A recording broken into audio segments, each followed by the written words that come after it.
ಬಿಜಾಪುರದ ಹಿಂಗ್ ಲಪಡ ಮಾಡಿ ಊರ್ ಬಿಡೋ ಪರಿಸ್ಥಿತಿ ಬರ್ತದಂತ ಅನ್ಕೊಂಡಿರ್ಲಿಲ್ಲ. ಬೆಳಗ್ಗೆ ಎದ್ದು ರೆಡಿ ಅದೇ, ಬ್ಯಾಗ್ ಅದು ಪ್ಯಾಕ್ ಮಾಡ್ಕೊಂಡು ನಮ್ ಸ್ನೇಕಿಂಗ್ ಹಿಡ್ಕೊಂಡು ಊರಿಗೆ ಹೊಂಟೆ.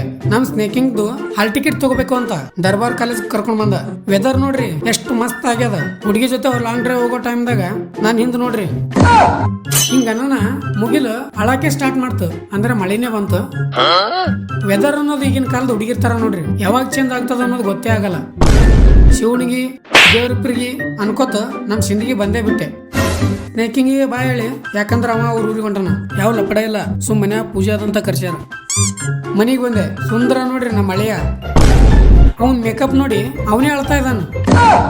ಡ್ರ್ಯಾಗನ್ ಫ್ರೂಟ್ ತಿಂದೆ ನನ್ನ ಹುಟ್ಟೂರಿಗೆ ಬಂದು ಫೈನಲಿ 10K ಕಂಪ್ಲೀಟ್ ಆಯ್ತು ನೋಡ್ರಿ. ಎಲ್ಲರಿಗೂ ಥ್ಯಾಂಕ್ಸ್. ನಿಮ್ ಸಪೋರ್ಟ್ ಯಾವಾಗ್ಲೂ ನನ್ನ ಮೇಲೆ ಹಿಂಗೆ ಇರ್ಲಿ. Love you all. ನಾವ್ ಎಷ್ಟು ಬೆಳೆದ್ರು ಮನಿ ಕೆಲಸ ಮಾಡ್ಲೇಬೇಕು, ಇಲ್ಲಾಂದ್ರೆ ಊಟ ಕೊಡೋ ಮನ್ಯಾಗ. ಮಸ್ತ್ ಪಲ್ಯ ಮಾಡಿದ್ರು. ಇವ ನೋಡ್ರಿ ಹೆಂಗ್ ನಾಸ್ತಾ ಇದ್ದಾನ ಸುಂದರ. ಅದನ್ನೇ ತಿಂದೆ. ಮನಿ ಊಟಕ್ಕ ಯಾವ 5 ಸ್ಟಾರ್ ಹೋಟೆಲ್ ಊಟನು